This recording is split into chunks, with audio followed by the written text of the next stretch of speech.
It's my pleasure to give a talk here, mainly for our mathematician colleagues.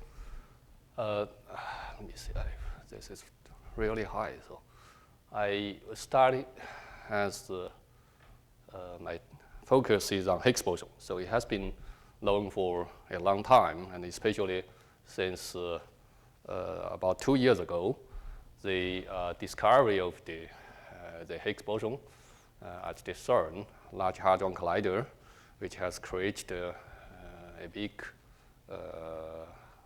hot topic. So that's the machine there. Even though I'm mainly talking about more on the theoretical part, but I was starting from experiments. So that experiment is located in Geneva, Switzerland, Geneva. It's called the CERN. They have underground 27-kilometer tunnel for this proton-proton collision starting on 2010. And the discovery was made shortly after about 1 year running, 2011. And then in 2012, starting with a collision energy about 8 TeV. The 2011 is that collision energy of central mass energy is 7 TeV. And then 2012 rised a little bit up to 8 TeV. A TeV is a 10 to the 12 electron volt energy. So at that point, it's about 2 months of the running, so they discovered the Higgs particle at about the 5 standard deviation for the signal above the background. So shortly afterwards, a year later, then these two persons get the Nobel Prize. So certainly I would stress, so it has been known a while, the Higgs boson would be the God particle that gave the mass to everything. So it's really justified or not. Certainly after the discovery of the Higgs boson, the high energy physics comes to a new historic turning point. And that turning point, from there, we will have new opportunities, new questions, and new challenges. And that will have connection to both the experimental side and also more on the mathematical side. So certainly the particle physics is in between of the experiments and mathematics. That might give us some new possibility to move forward. So I would simply summarize what is the so-called standard model of the particle physics till today.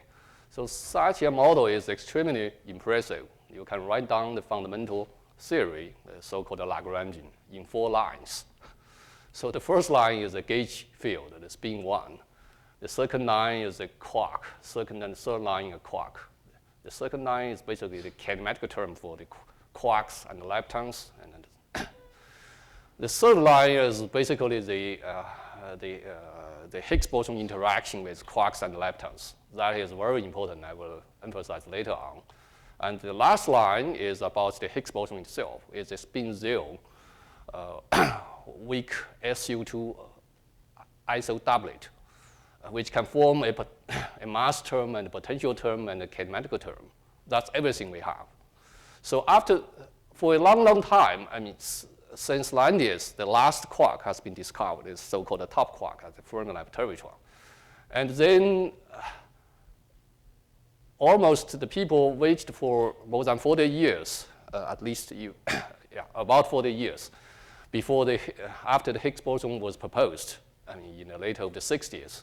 The standard model was established in late of 60s, and many things are discovered. Most of these Lagrangian were discovered in 70s and 80s, and the final particle, the fermion, the top quark, was discovered in 1995 at Fermi laboratory. So only this guy, this so-called Higgs boson, was the missing part that has led us waiting for so long. So after the Higgs boson discovery, the people were speculating maybe the standard model structure seems complete, whether that's the end of the story. So I would just make a side remark is that the situation around the 1900, about a century ago, the people also misclaimed that the Newton mechanics was complete. And so the physics reached the end. Certainly that was shortly was proven to be wrong. So we all know that around the 1900s, that's the starting point of the last century. It's about the end of the Newton mechanics, but it was also the start of the series of new revolution, including like 1905, about 5 years later, that's the special relativity, and then 10 years later, the general relativity. Almost in the first 20 years of the last century, we have the 3 revolutions at least: the special relativity, general relativity, and the quantum mechanics. And then in 30s to 50s, we have the quantum field theory starting to build up. So this, I would say, why this is a turning point, because this Lagrange seems to be complete. And the only last missing piece now was seemed to be found. And that also might give us a hint to go beyond this thing. So I will just give the very few minutes brief review on what's happened in the past in the whole physics and what's the next. So at least I can collect 5 revolutions in whole physics. So the first thing I already mentioned is the Newton mechanics starting in 17th century, for which Newton invented the calculus for its mathematics foundation. Because of that, math method was invented that makes it possible for Newton to build up the Newton classical mechanics to make the precise predictions that can be verified experimentally. And then this, starting from last century, I already mentioned the special relativity, which unifies the Newton mechanics with the Maxwell theory of the electromagnetism. And that is formulated by, finally, the people realized after many years, actually around the 1912 or so, it was found by mathematician Minkowski that this was formulated by the Lorentz group in mathematics. So it's really, we see that almost every revolution in physics, there is a deep connection with the math foundation, or the math, the new method introduced from mathematics. Another thing is the revolution of the quantum mechanics, starting also from the beginning of the last century, which take about 20 to 30 years to complete. And that also has a nice mathematical foundation in deep connection with the Hilbert space and linear algebra, which is fully different from what we used in classical mechanics.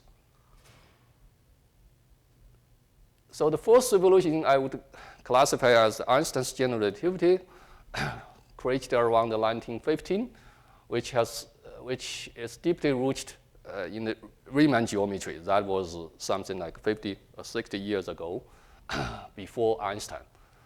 And that the general relativity also opens up for the new field. That's the era of the modern cosmology. So we can quantitatively study what happens in the sky. So the fifth one is closely connected to what I will discuss today, is the quantum field theory, and in particular the Standard model. That's during the 40s to 70s, which unifies the spatial relativity with quantum mechanics, describing electromagnetic weak and strong interaction. Strong forces. So we have 3 forces in nature described by the Standard model. And its mass foundation has many roots, including like path integral, gauge group, and fiber bundles. So the LHC discovery of the 125 GeV Higgs, I am using the E equal to mc squared, so divided by c squared should be equal to the mass unit. That seems to complete this revolution, but not really, because I will mention what's something left. So I would say the Standard model is still incomplete. I will give you a few more hints. The Higgs boson, 125 GeV Higgs boson, probably is not the final story. And another big challenge in facing with the quantum field theory is how to, to the current status of the physics is to unify gravity force with other three forces in nature. That's because the gravity force played an extremely important role for the structure of the whole universe. And the three fundamental forces we so far found in the subatomic world is only control the other part, but everything feels gravity. So how these two can be unified? So, and also eventually the people want to understand the origin of the space-time itself. So that I think is one of the greatest challenges to the physics today. And certainly this will strongly cause for a profound revolution, a new revolution.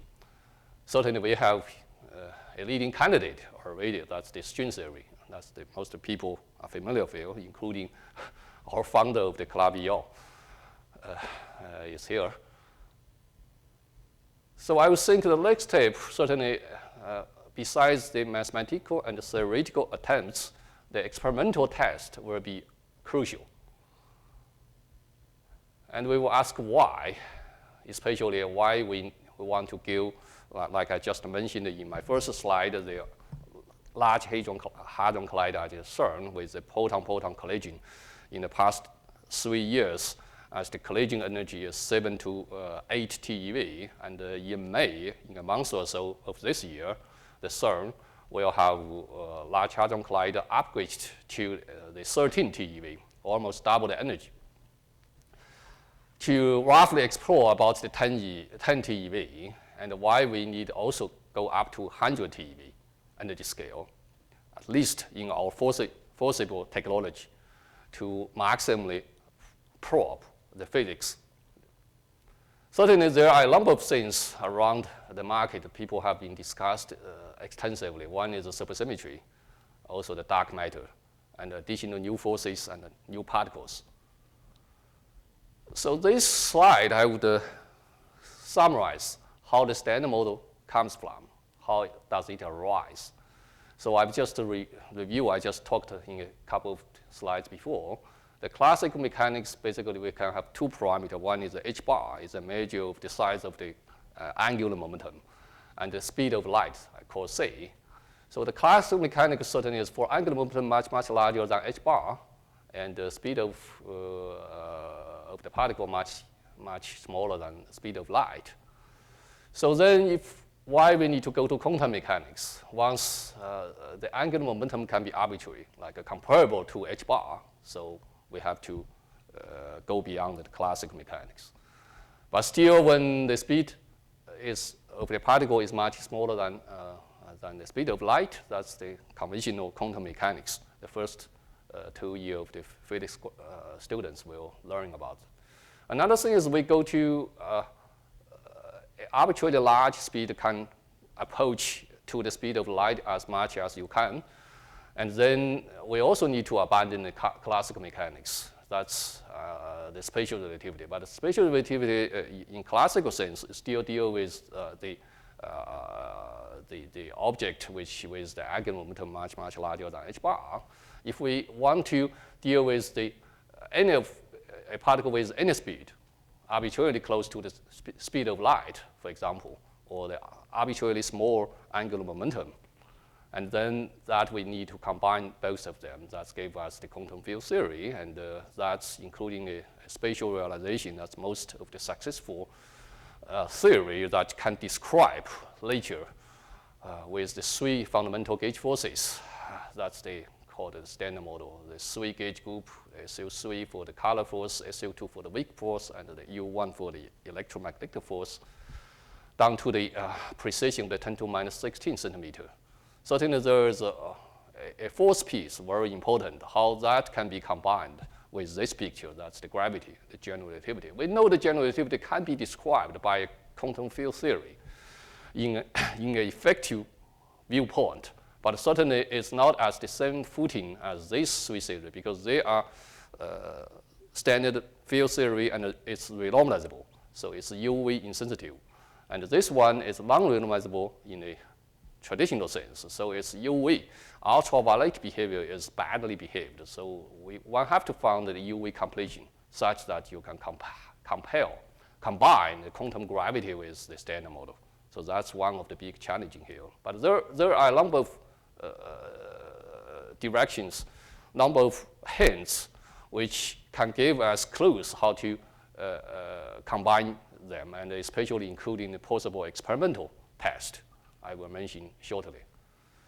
So the standard model basically including 3 parts, spin 1/2 the mantle fields.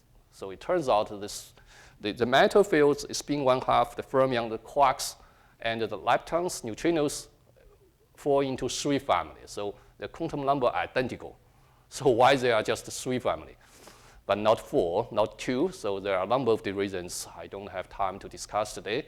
And then there is the so-called the force, the gauge force basically is we have 3 kinds of the gauge force. So the photon, gamma for the electromagnetical, and the WZ for the spin 1, the weak interaction, and the gluon for the strong interaction. And finally, we have the spin 0 particles called Higgs boson. That has never been seen before 2012. It's the first time to find such the fundamental scalar, fundamental-like scalar particle. So certainly this describes how they interact. So the photon interact with all the charged particles, WZ, leptons, and quarks, and the W and Z carry the weak force, only interact with the leptons and quarks. The gluons carry strong force, interact with quarks only. And the Higgs interact with every massive particle, including leptons, quarks, and the gauge boson WZ in weak interaction. So some people call the Higgs boson could be the God particle because it gives mass to all the particles. But certainly when the Higgs boson interact with leptons and quarks, there is a force which we never encountered before, has never been measured before. That's the Yukawa force. It's in my first slide, Lagrange, in this 3rd line. And also the scalar particle will have self-interaction. So Higgs interact with itself. The same particle interact with itself. This never happens before. For example, if you can ask whether the gluon interact with itself, but the gluon have the different color because it's coming from the field strings, the F mu nu, which is anti-symmetrical, also in color index. So there is no same gluon, exactly the identical gluon interact with itself, except like if you have the spin 0 particle, Higgs, that can do the job. I will emphasize this later on. So why then we need to measure the Higgs self-interaction? This is just one historical remark on who invented the God particle. So the 2013 Nobel Prize is given to Peter Higgs and Ignat Broad for their proposal of the Higgs mechanism. But in that paper, they considered the U1 gauge group with the Higgs boson to give the mass to abelian, like the photon-like gauge boson. That was later on extended to a standard model gauge group, SU2 cos U1. However, it was the first time in Steven Weinberg's paper which writing down the Yukawa interaction. So that's the first time he introduced the Higgs doublet. So this was not in Galasiaw's paper. And for the first time, he write down the Higgs doublet interaction with electron and the electron neutrino in a doublet. They call it L. So that certainly, this Yukawa interaction you can extend it trivially to all the quarks and the leptons. And that is very crucial for the discovery of the Higgs boson in 2012 at the CERN Large Hadron Collider, because they need the gluon-gluon fusion to produce the Higgs. But the Higgs does not carry color force. So the gluon through the top quark triangle loop, the gluon interacts with the top quark through the color force. And the top quark interact with Higgs because the Higgs has the largest Yukawa interaction. So that Yukawa interaction needs to the discovery, make a major contribution to lead to the discovery of the Higgs boson at the CERN LHC. But certainly this has nothing to do with Higgs, Peter Higgs, and Ignat Broad. So I would classify I just mentioned a while ago, the LHC has a collating energy 8 TeV, 2012 to 2013, and this year starting with 13 TeV. Why we need to do such a test to go beyond the LHC, like go up to 100 TeV? We have a number of things not yet being well tested. We have to emphasize here. For example, we classify and mention the 3 gauge force and plus gravity force. So there are 4 fundamental forces in nature, but there are more in the standard model. We can classify the fundamental forces in a new category. I mean, all the gauge forces are called mediated by spin 1 gauge particle. I would say the gauge forces. The gravity is mediated by spin 2 graviton. But those are called gauge forces. But then there's, after the Higgs discovery, because before that, nobody cared about the Higgs boson. After the Higgs boson discovery, it has been a reality you have to deal with, because it's in the standard model Lagrangian. The Yukawa interaction is there. The Higgs boson interacts with the fermion and give the mass to the leptons and quarks.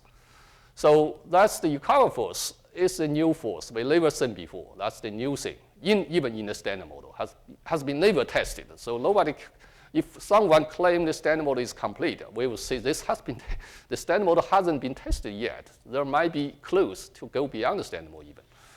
So nobody has ever established that. And also the Higgs surface interaction, I called this cubic h to the third, h to the fourth, the critical Higgs surface interaction that never happens to any other spin 1/2 or spin 1 particles because they cannot interact with themselves. Only happens to the spin 0 particles. And this is in the standard model Higgs potential and is important for generating the W and Z mass. So the I would claim the type 2 and the type 3 forces are new and solely associated with the spin 0 Higgs particle and will never been seen before, despite they always exist in the standard model. So also the spin 0 Higgs particle is unique in many ways and all associated with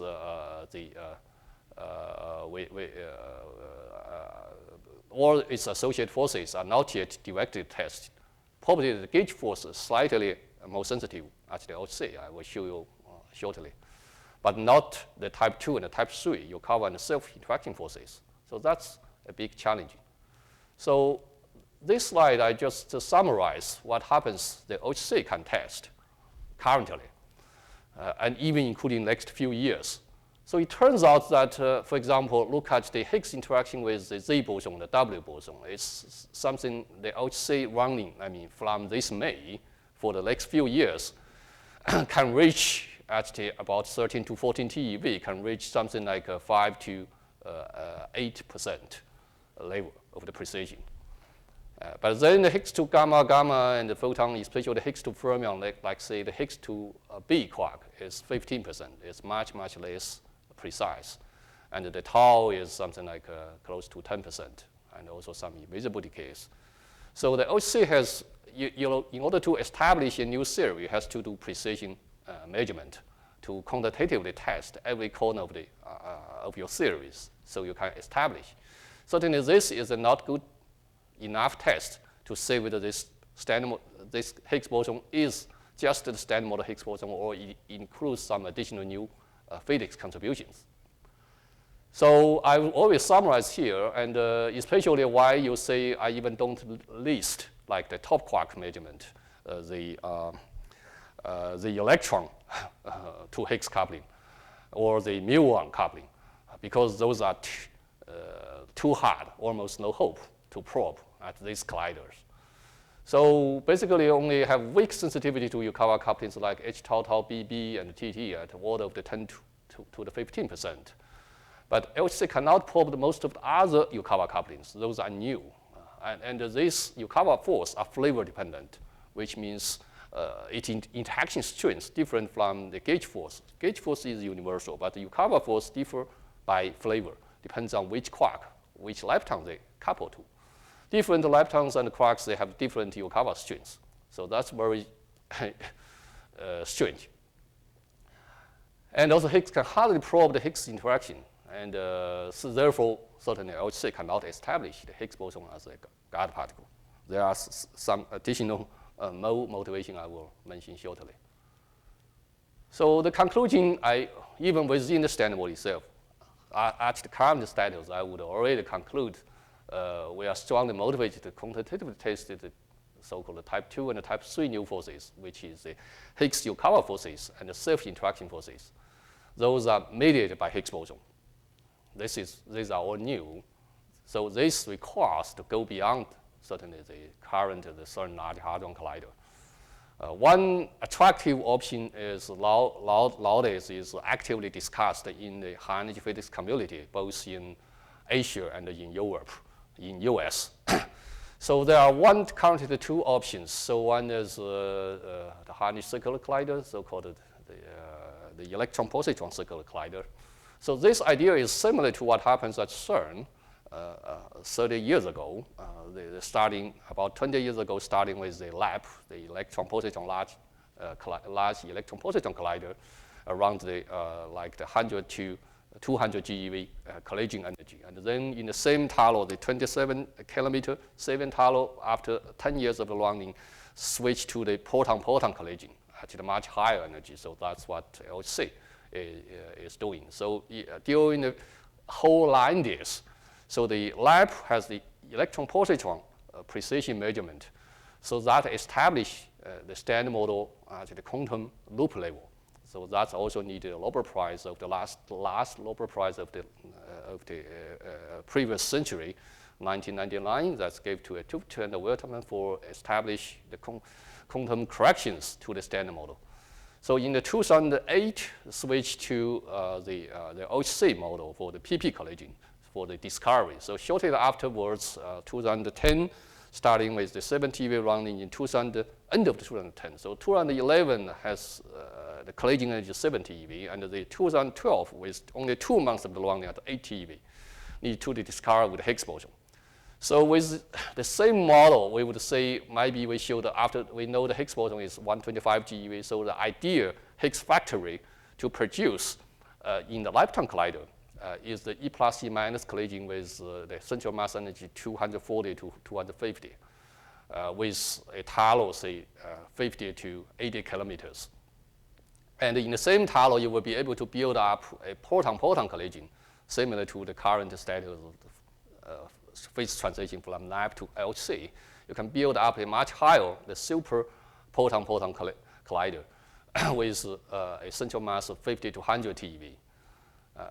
Around the same, this was discussed in Beijing since the fall of the 2012, shortly afterwards, after the Higgs discovery. Around the same time, the CERN people are discussing the FCC, the Future Circular Collider.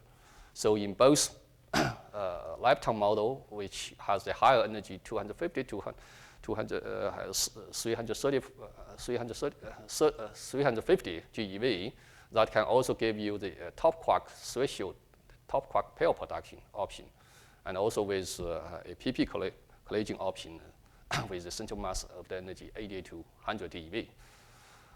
I will just give you an idea. The left side is one of the site selection in China, in Qinhuangdao. So that's, I mean, Professor Yao has helped for the site selection in China. There are many currently under consideration candidates. This is just one for illustration. I get this, I get the permission from the director of the IHEP to show this plot. So it's about this side, Qinhuangdao side is about 300 kilometers away from Beijing. And by cars, driving 3 hours. And if you use the high-speed railway, is about 1 hour. And the right plot is the CERN FCC design, is schematic plot. So this is the current LHC ring, so about 27 kilometers. And now you have this much larger 80 kilometers ring. But then certainly there is some, I would like to mention the time schedule, why currently there is a good time window for China to do this. Oops.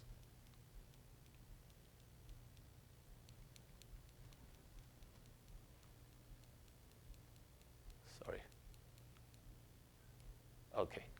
So you see, 2012, the LHC discovered the Higgs boson. So it's starting with early of the 80s with the design R&D and then the construction, and then the physics starting about 2010. After 2 years, then 2012, discovered the Higgs boson. So in this May, LHC will continue to run up to something around the 2020 or 2022 at the higher energy, 13 TeV. And then there is a LHC upgrade with a high numerosity run. So now its design is almost shortly after the construction of the LHC. And then the construction was starting around 2017 or so. So that will complete by 2022 or 23rd, and then start with the physics measurement up to 2035. So certainly CERN is pursuing along this direction. There is a time constraint because CERN is heavily involved in the high numerosity LHC run. So the manpower and everything. So now in China, the people are considering, also for a worldwide collaboration for this circular collide proposal. So currently we just have, early of this year, has the conceptual design report finished, CDR, and then hope for the R&D for the next 5 years till about 2020. And then starting with the construction to somewhere around 2028 or so. Then we can start with the physics measurement. And around the same time, we will pursue the like the proton R&D and the construction and physics. If everything is smooth, so certainly that's the nice connection to the LHC. So currently, I think this physics-wide is well motivated and attractive both the European, US, and the Asian to study. So let me come back again after those experimental motivation. And why the standard model is incomplete. So certainly I would like to highlight the mass puzzle. The Yukawa force is flavor dependent. As you see here in the standard model, we give the fermion, any fermion a mass because it has the Yukawa coupling to the Higgs boson. The Higgs boson has a vacuum expectation value, which is about 250 GeV. Certainly, this Yukawa coupling is flavor dependent and fully arbitrary. It depends on how large is the fermion mass, because the V is 250 GeV has been measured. So the larger the fermion mass, the larger the Yukawa coupling. The smaller the Yukawa, the smaller of the fermion mass, the smaller of the Yukawa coupling. So here you would see the fermion, the standard model particles here, all this from the electron to the top quark is ranging in this about 6 order magnitude of the range. And when you go up, there seems to be a big desert. So far, we haven't known anything because our collision energy, the collider, the experimental energy scale hasn't been reached that high. It's only about TeV scale, like LHC is a couple of TeV up to 10 TeV.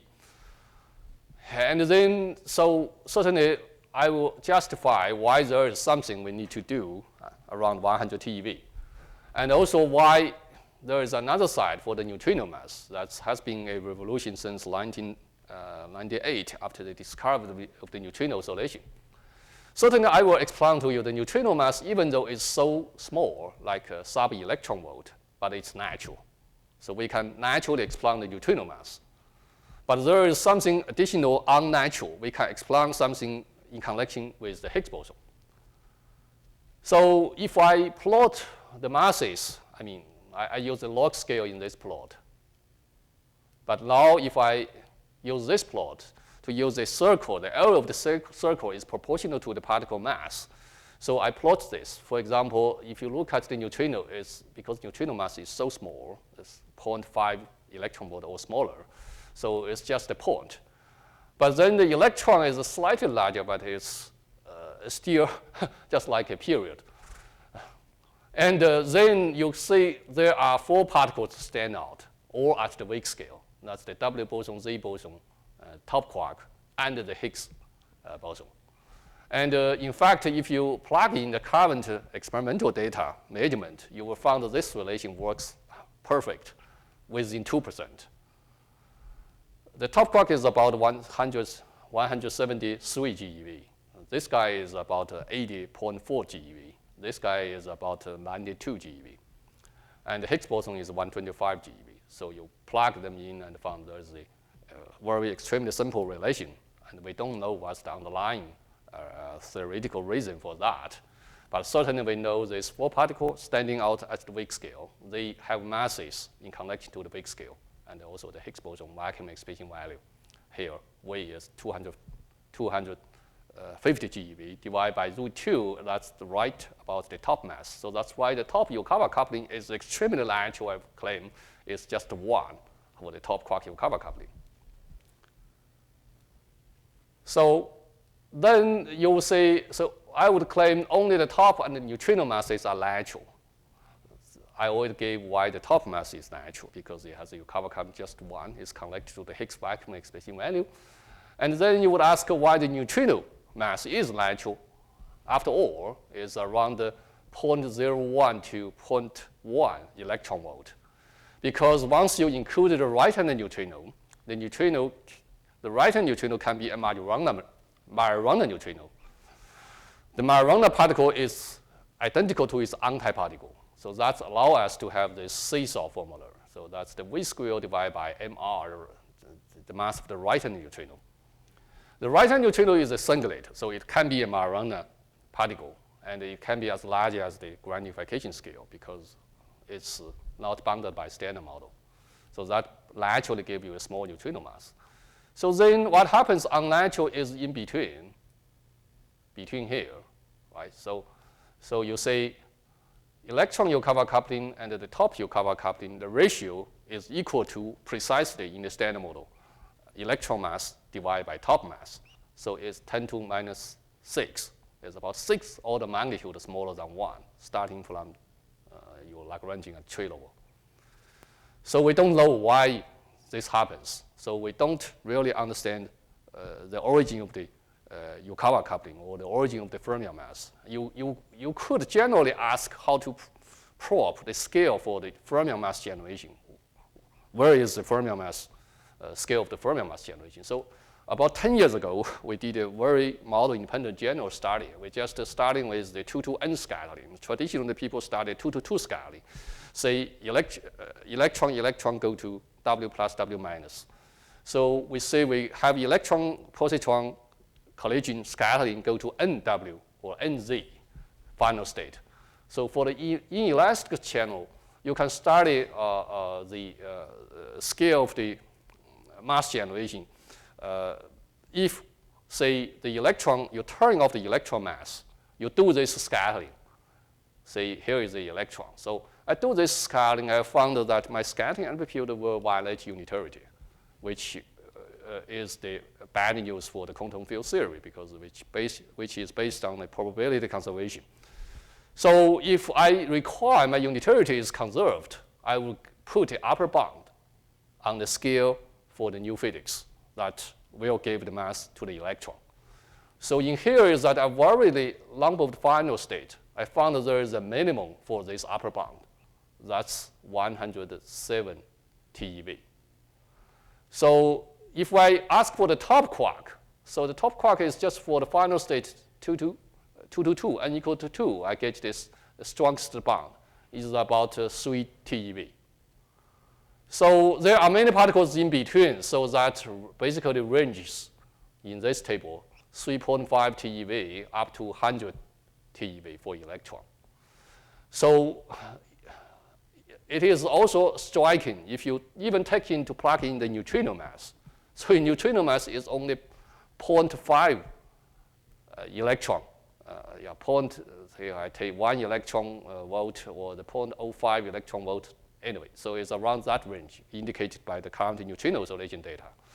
So you found that upper bound is around 160, 150 TeV. So it's never really be away from the TeV scale.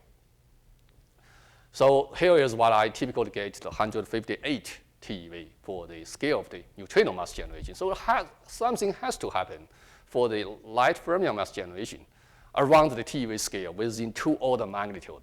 Basically, it's a factor of 10 larger than the current LHC energy. So the 2 to n scaling put the upper bounds on the scale of the mass generation for the third and the second family quarks and leptons within 3.5 to 56 TeV. So we see here for this way is either W or Z boson. So we have the upper bound, something like 1.2 TeV. That is actually the original motivation for build up the LHC, why it has to like 7 TeV to 13 TeV. Because we really want to ensure in the LHC, the proton-proton collision, which each proton can radiate a W boson. The WW scattering will have the central mass energy covered 1 to 2 TeV. In that range, if the unitarity is not conserved, we will see new physics. If it is conserved, it has to be something there. So in the standard model, the prediction is the Higgs particle. So we have the upper bound on the Higgs particle. So the Higgs mass has to be smaller than 1.2 TeV. Actually, there was a stronger bound on Higgs mass itself. If you plug in Higgs mass, the Higgs has a self-interaction. If you do the WW gauge boson scattering, because of the exchange of the Higgs boson, which will involve Higgs mass, the unitarity will give a constraint on the Higgs mass itself. That is about something like 700 GeV.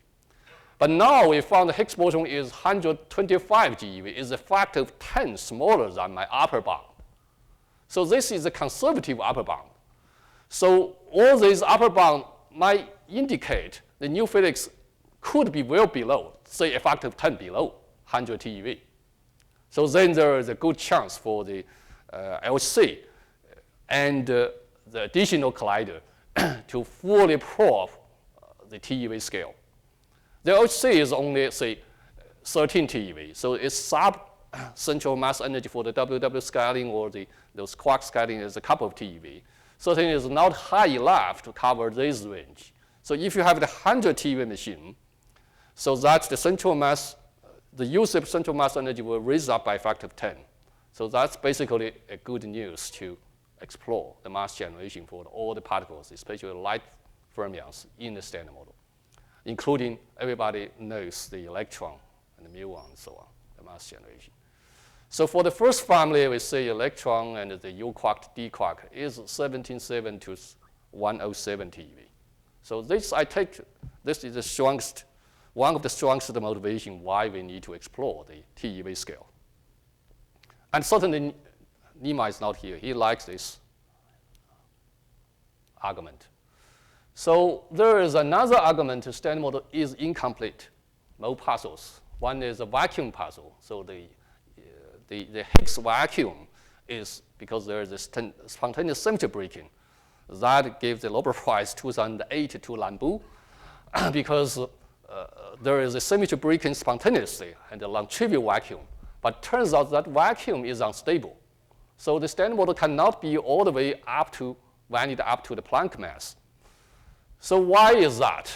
So certainly there is also another puzzle is inflation. So the naive standard model does not give you inflator. It cannot do inflation. So there is also one more puzzle is concerned with the missing antimatter. So we currently observe the matter-antimatter asymmetry is called Baron asymmetry. And finally, one of the biggest puzzle is the dark matter. So more than 80% of all the matter in the universe is made up of the dark matter. We haven't seen it, and the standard model does not provide a dark matter candidate. So let me give you just one example why the Higgs vacuum is unstable. So this blue curve is the current central value of the top quark mass measurement. So it turns out among all those fermions, the top quark is the heaviest one, and the top quark mass is the most precisely measured quark within about a few percent. Like the central value is 173.33 GeV, with the uncertainty allowed world average is about 0.76 GeV.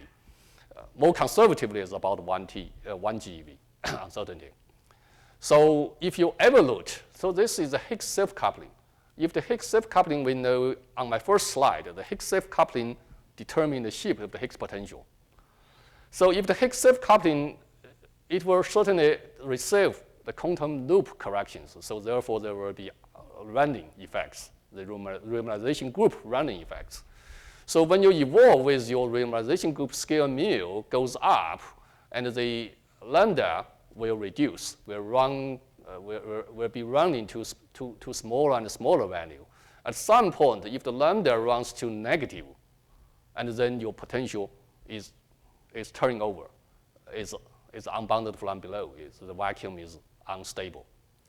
So I will have a later plot when I talk about Higgs inflation to show why, how this could happen. So if you even vary your top quark mass measurement within 2 to 3 sigma, certainly this gave a stronger one with 4 sigma. It could rise the scale of the validity range of the standard model Higgs vacuum to the higher scale, but you have to deviate from the central value by more than at least 2 to 3 sigma. This is a stronger plot. So typically, the central value of the top mass measurement indicates around something like 10 to the 9 GeV. There is already new things to come in to modify the standard model. Otherwise, the standard model is invalid. So because of the time constraint, I already used up almost 40 minutes or so.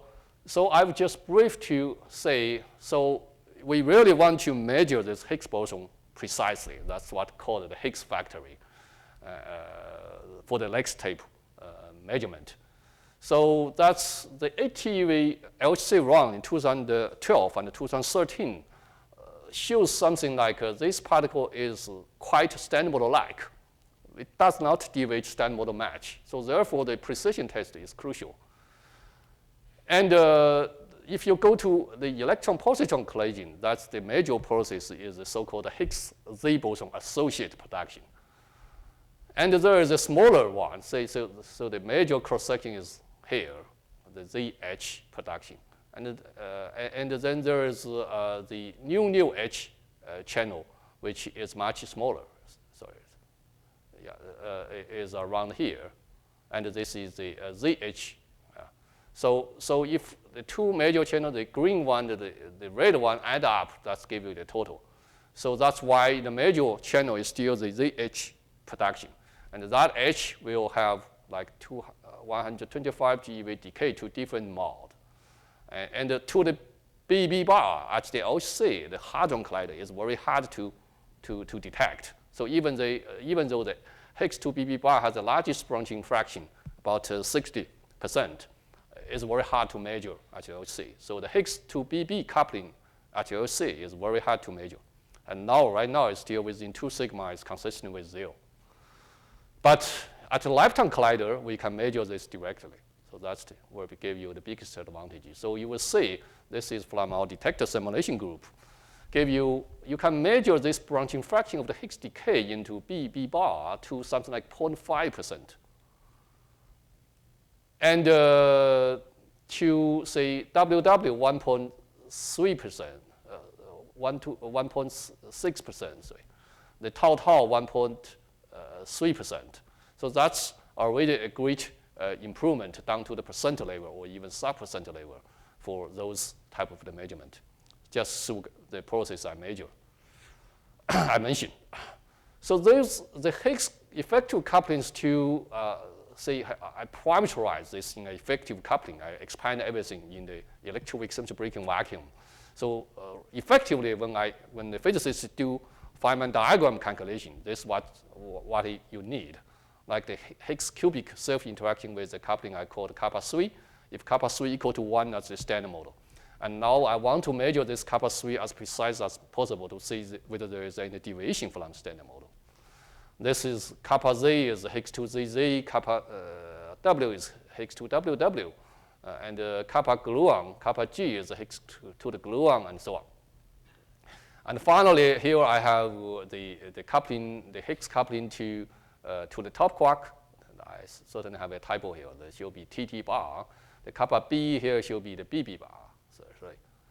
And this is the tau. So I have certainly this is the sum of the all leptons and the down quarks and up quarks. Certainly, I should not just mention kappa T, I should kappa F. F runs all the up type quarks. Certainly, the largest one is the top kappa T, here is the kappa B, and here is kappa tau. That's certainly, if you write the standard model and all the possible new physics in an effective theory, I mean, probably for a mathematician is not so familiar with effective theory, but we go by effective theory, starting with Newton mechanics. The Newton mechanics gave us an effective theory. Then we go beyond for the speed, close to the speed of light, we go to the special relativity. And as I just mentioned a while ago, so all the theory in physics are effective theory. We haven't reached a final theory, which is mathematically exact. So the standard model is the effective theory. We will ask what's go beyond that. So we parameterize that in terms of some new things. So that has to be a dimension 6 operator, the lowest one, with the coefficient Ci divided by capital M square. This capital M square usually sometimes I call the lambda, which is the physicist I call is the ultraviolet cutoff, the UV cutoff, which is the signal of this effective theory will break down, the new physics will come in. And those effective dimension 6 operator can be listed here, and you can use different type of model to estimate what's the typical value ranging a few percent to 10% correct contributions to that. But certainly we want to model independently to do the simulation. So just last month in our preceding our review meeting, I showed this table. Our working group, we do this analysis and see what happens in comparison with the LHC and the high number LHC, how the Higgs factory can measure these couplings. For example, if you look at the kappa Z, so the LHC can measure down to the 8.5%. The high nuclear LHC for another 10 years up to the 2035 can measure this down to the 6%. But as the Higgs factory I call CEPC here, or similar things as the FCC at CERN design, you can measure this like down to the 0.25%. That's really order magnitude improvement. And another thing, for example, if you look at the tau coupling, currently the LHC has some sensitivity, but it's around 10%. But here we can do down to the 1%. That's really something which can help you to discover new things. And this is a plot we made recently. So this is a linear plot, so in percent, and with each coupling. So here, for example, we look at the Z coupling. So this is the LHC is going to measure in next 3 years, up to something like 8.5%. And then the high energy LHC will push down to this to something like 6.3%. And then the CEPC, the Higgs factor with the one inverse atom luminosity, we're down to almost 0.5% level. And with about 10 years run, eventually we go to this red one. So that's very little in comparison with, so it's all the magnitude improvement from the precision measurement side. So that shows the important why you want the Higgs factory. And for those, this is a plot my students and I just made yesterday. So you want to ask all those dimension 6 operators, what is the scale? Because there is the scale lambda divided by the root of the coefficient C. So that has the scale of the energy scale in terms of the TeV. So you will see we just showing this plot through this Higgs Z boson associated production process, how you can probe those, even at the Higgs factory, it can go from like a TeV up to 10 TeV scale. Another thing is for the safe coupling, even for the Higgs factory precision machine, you can do the loop corrections, and that enters into like the Higgs cubic safe interaction enter into your loop contribution. And you can measure that something, this is what the LHC can do, and this after the CEPC done, say 10 years here, can down to something like 35%. Eventually, this shows for the Higgs self-coupling measurement, the proton-proton collision at 100 TeV can help you very much. So this is what The SPPC, the proton-proton collision at 100 TeV can do down to about 15%. If after accumulating of something like 5 to 10 years, with the luminosity of the 30 inverse atom, that can probe the Higgs self-coupling down to 5%.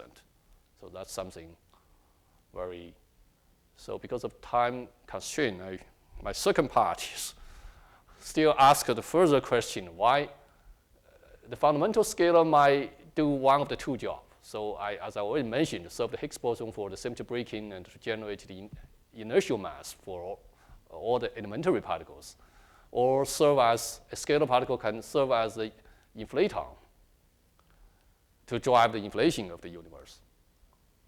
So far, standard model Higgs boson only generates masses for all the particle masses. So the question is, I think it is a very intriguing, attractive question. Can Higgs boson drive inflation as well to become the true God particle of the universe? It turns out it's very striking. The particle which need to give the masses to all the elementary particles is a spin zero particle. And for the inflation, we also need a spin zero particle as an inflaton. So that happens to a very short period in the early starting of the early universe after the Big Bang. And later on, we need a very rapid, like the 10 to minus 33, 10 to minus 35 to 10 to minus 33, that very short period, they need an exponential expansion so that we can really explain the large-scale structure we saw today. And you can imagine that very beginning, very short period of the universe, the universe is filled with some constant energy, say nearly fairly described by a positive cosmological constant. And then you solve the Friedmann equation, you get this exponential expansion formula. And take that lambda, the density, to be 10 to the 16 GeV. You get Hubble constant 10 to the 14 GeV. And then you can evaluate the E14 expansion number, h times delta t, to be about 40 to 60. That pretty much will give what we saw today, the size of the universe we saw today. So basically, that's the vacuum energy plays a crucial role. And you would see the picture of the inflation. So that needs, now the current favored scenario is the so-called slow roll information. So that inflation which needs the shift of the potential to be really flat, fairly flat. So there are two important quantities. One is the spectral index NS, which is the deviation from 1 by the correction of the epsilon and eta, which depends on the shape of this potential, the first derivative and the second derivative. And another important quantity is the tensor to scalar ratio called R. So the R is 16 epsilon. So that's the first derivative of the inflaton potential. And that has been a crucial observable, which by CEPC and Planck has been struggling hard last year. And this actually is the two paper for the newest update.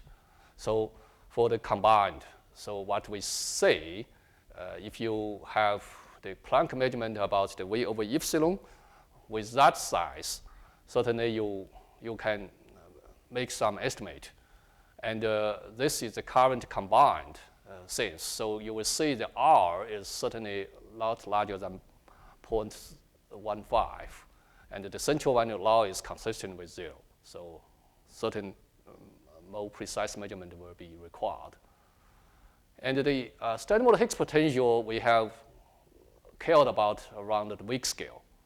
So that's the 250 GeV of the vacuum expansion value, and this is the vacuum energy below the origin of the potential.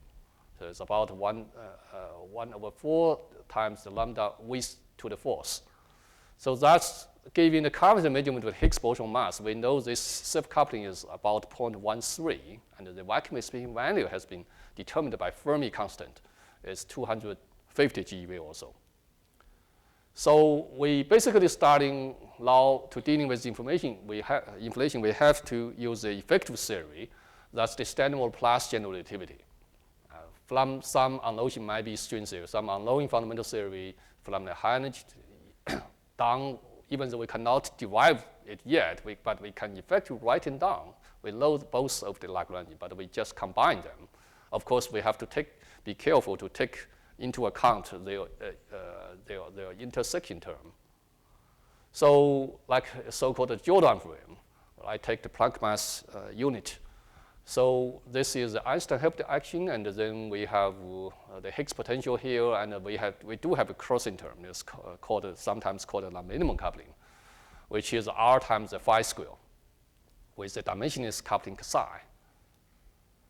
Now, normally the people feel it's more convenient to make a Weyl transformation to transform this term away, because this term mix up the graviton with the Higgs boson. If you do that, to eliminate that term, you make a Weyl transformation, but you end up with some additional higher dimensional operator, which will contribute into your effective theory. So in here, that's what we usually talk about as the weak scale. But when you consider inflation, and then you found your Higgs potential, because of that Weyl transformation, induced by the Higgs minimum coupling, which give you a factor over here. So we are talking about the weak scale vacuum energy 10 to the 2 GeV, and actually the inflation scale is 10 to the 16 GeV. So we are asking whether we can use the Higgs boson to realize inflation. So it has to be something new. If it's just purely standard model, we cannot realize. But it turns out this minimum coupling psi can make a major role here. So the people realized 2008, back about 6 years ago, the people realized that if this psi can be much larger than 1, and then you can, because then this term dominant cancel with this term, you can get a fairly flat potential. So the traditional, by these two persons, proposed 2008, so-called conventional Higgs inflation. You have the large psi, 10 to the 4th, to realize inflation.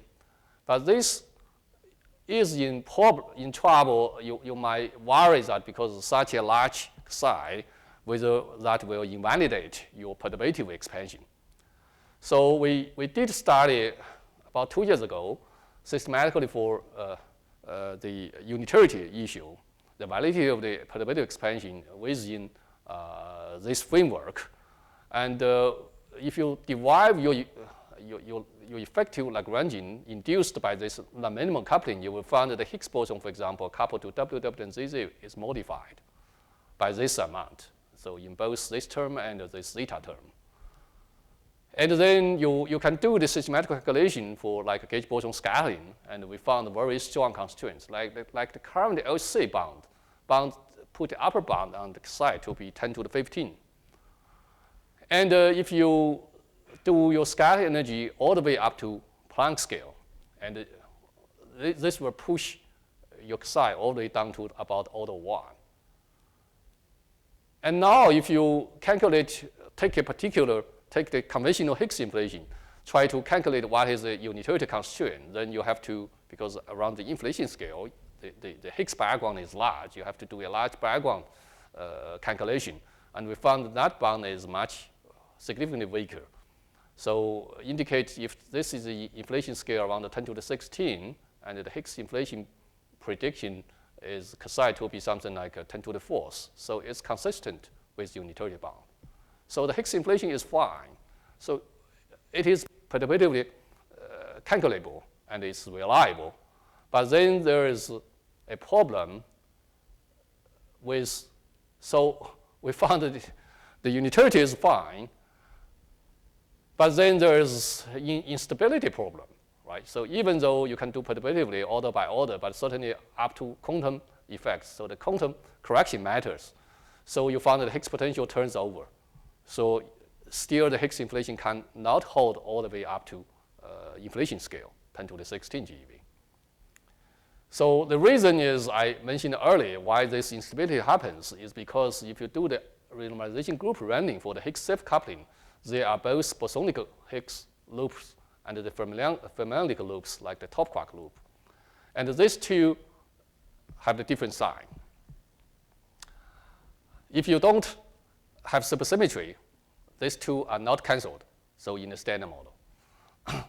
So actually, this term is much larger, so you can count. This lambda is 0.13, and this yt is almost 1. So this negative term is much, much larger. So it will drive this lambda to negative at some point. So that's the reason you have to involve new physics to make your vacuum stable. Certainly, last year we made a minimal extension, just to add one fermion, one quark, and one scalar. And it turns out with that, just around some new physics around 1 TeV, around a few TeV, that give you a threshold effects, lift your running, your beta function. So therefore, you found your Higgs self-coupling, this dashed line is standard model, which invalid around 10 to, after including 2-loop RG running. So around 10 to 11, but then once you included the new physics around a few TeV, this lambda can run all the way to be positive up to the inflation scale, or even up to Planck scale. So this is another sample show how this can work. So certainly, this new physics, you see this additional singulated scalar and the quarks, the few TeV, that it's possible to be further probed at the high energy collider. And this just basically shows how you adjust the shift of the inflation potential so that you can give the predicted correct spectral index and the scalar to tensor ratio. In general, for the large size, this is fairly flat. So the prediction of, like I call sample D for the R is fairly small, like 10 to minus 3. So last year when the BICEP2 data came out, the people are thinking about what type of the model, like even in Higgs inflation, can give a larger scalar to tensor to scalar ratio R. And we tried a different region, like we gave another 3 sample. So around last year, that's the BICEP2 data, this A is still viable. But now, if you use the newest one, you see the B and C are still within the current range. But it needs to slightly adjust your parameter space, but it's possible. Another thing, because of time, is that we can realize this in a supersymmetrical grandification scenario with a no-scale gravity. So basically, you write down your low-scale Kähler potential with this moduli singlet and the adjoint SU5 Higgs field and the fundamental H1, H2, and you write down the superpotential and so on. And then you further deduce your guard breaking term and so on. Eventually, you can identify the 2 Higgs doublet, a combination, to give you the inflaton field, which I call the X. And that also gives you a correction of your inflaton field potential, the inflaton potential. So with a particular, some fairly simple parameter choice, you can realize like the quadratical inflation to the X square. So this is my inflation potential, and the kinematic term is here, and I still need to derive the corrected normalization, which is my inflaton, which I call the H, and there is a parameter zeta involved. So you will see for the zeta equal to 0, which gives you inflation potential like this, which is basically Stravinsky-like potential. It's fairly flat. And if the zeta equal to 1, it gives you the quadratical inflation. So both of them currently have viable parameter space with even the current combined Planck and BICEP2 data. This is just 2 examples I'm showing you the consistency with the current constraint. So my last slide try to answer my questions posted in the beginning, the origin of the mass. So the Higgs boson, suppose, is a very unique fundamental scalar. Spin 0 is going to give the masses which is in the Lagrangian of the standard model, as I showed in my first slide. And whether it can also serving as a scalar to generate the inflation for the universe. Certainly with those, there will be deep connections to supersymmetry, dark matter, and even CP violation, baryogenesis, and many other things I haven't had time to discuss today. And probably I shown you in a few examples I discussed in this talk that this 125 GeV Higgs we discovered 2 years ago is possibly like just a tip of the giant iceberg. And we are waiting probably a good opportunity to open up a door to new physics beneath the water. Thank you.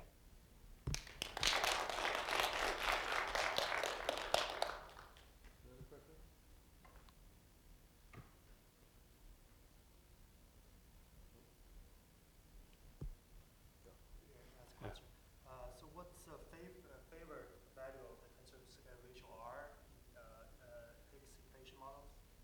Yeah, so it's about a traditional Higgs inflation model gives you something like 10 to minus 3. So it's fairly small, similar to Stravinsky-like. Stravinsky-like is 10 to minus 5 or so, even smaller. So, but certainly you can explore the parameter space. You can get larger one. So that's in the minimum. But in the minimum Higgs inflation, it also has its own trouble because of the vacuum instability. And you already get disfavor from the current measurement of the torque park mass and Higgs boson mass. So I gave you example of some additional realization, like a low-scale supergravity realization of the Higgs inflation. That can give you a larger value of the R. So it depends on how precise one can further measure the tensor to scalar ratio and also the spectral index NS that can pin down the parameter space. So if we make a detection above 0.01, what's the physical implication? Yeah, that will say cut down. Say now its upper bound is around something like 0.12 or so, right? So if you have something like around 0.1, that's already give you a strong indication on what's the favored parameter space you have to. And certainly there are some models, like I mentioned in my first example here, like the traditional Higgs inflation model is very similar to my sample D given here, except my sample D now has recovered the Higgs vacuum stability all the way to the Planck scale. But it predicts a tensor to scalar ratio something like 10 to minus 3. So it's almost down to here, right? But now it seems fine if after by CEP2 combined with the Planck with the improved measurement on the foreground analysis. So that's something here. So if eventually you can shrink this contour, make your central and the boundary to be away from 0, that certainly will immediately disfavor a large amount of the model and point out might be the right direction. But if the data persists to be consistent with 0, then it's extremely hard to exclude or confirm such type of model.